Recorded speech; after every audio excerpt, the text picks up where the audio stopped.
খালেদা জিয়া তার ছেলে দুজনই সাজাপ্রাপ্ত আসামি। এবার নিজের গঠন করা আদালতেই বিচারের মুখোমুখি হতে হবে সাবেক প্রধানমন্ত্রী শেখ হাসিনাকে।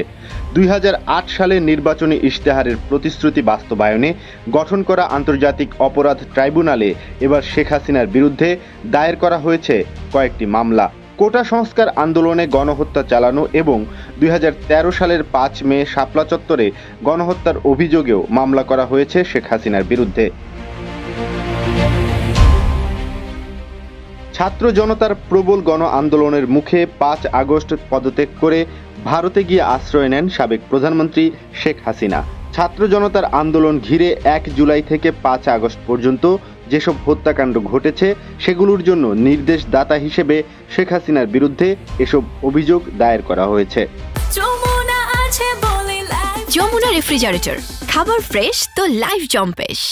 এছাড়াও বাংলাদেশের আদালতেও অসংখ্য মামলা দায়ের করা হয়েছে শেখ হাসিনার বিরুদ্ধে। সব মিলিয়ে শেখ হাসিনার বিরুদ্ধে এখন পর্যন্ত সারা দেশে 19টি মামলার খবর পাওয়া গেছে। এর মধ্যে 14টি মামলাই হত্যার অভিযোগে, 4টিতে রয়েছে গণহত্যা ও মানবতা বিরোধী অপরাধের অভিযোগ, আর অন্যটি অপহরণের মামলা। এদিকে অন্তর্বর্তীকালীন সরকারের প্রধান উপদেষ্টা ডক্টর মোহাম্মদ ইউনূস মানবাধিকার সমুন্নত রাখার ব্যাপারে জাতিসংঘের মানবাধিকার বিষয়ক হাইকমিশনার ফলকার টুর্কের সহায়তা চেয়েছেন। জাতিসংঘের মানবাধিকার বিষয়ক হাইকমিশনার তাকে জানিয়েছেন, ছাত্র অভ্যুত্থানে নিহত ব্যক্তিদের তদন্তে খুব শিগগির জাতিসংঘের একটি তদন্ত দল গঠন করে বাংলাদেশে পাঠানো হবে।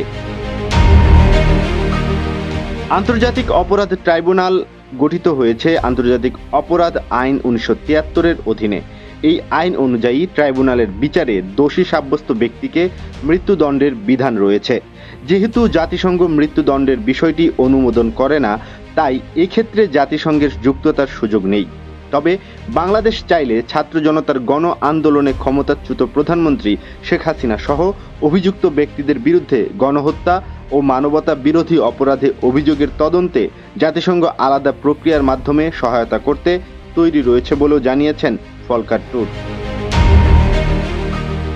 উল্লেখ্য, নির্বাচনী ইশতেহারের দেওয়া প্রতিশ্রুতি অনুযায়ী 1971 সালে বাংলাদেশের স্বাধীনতার বিপক্ষে অবস্থান নিয়ে মানবতা বিরোধী অপরাধে জড়িত ব্যক্তিদের বিচারের আওতায় আনতে 2010 সালে আন্তর্জাতিক অপরাধ ট্রাইব্যুনাল গঠন করেছিল তৎকালীন আওয়ামী লীগ সরকার। এই ট্রাইব্যুনালে শীর্ষস্থানীয় কয়েকজন যুদ্ধাপরাধীর বিচার শেষে শাস্তি কার্যকর হয়েছে।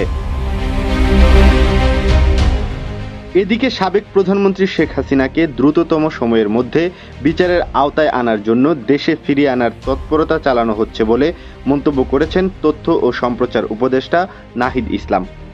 গত সোমবার তিনি গণমাধ্যমকে এই তথ্য জানান। এর আগে সরকারের পররাষ্ট্র উপদেষ্টা মোহাম্মদ তৌহিদ হোসেন বলেছিলেন, শেখ হাসিনাকে ফেরত আনতে ভারতকে অনুরোধ করা হবে কিনা সে বিষয়ে সরকার সিদ্ধান্ত নেবে। উল্লেখ্য, বাংলাদেশ ও ভারতের মধ্যে 2013 সালে বন্দি বিনিময় চুক্তি স্বাক্ষরিত হয়েছিল। এই চুক্তি অনুযায়ী শেখ হাসিনাকে ফেরত আনার জন্য ভারতের পররাষ্ট্র মন্ত্রণালয়ের কাছে আনুষ্ঠানিকভাবে অনুরোধ জানাতে হবে বাংলাদেশকে।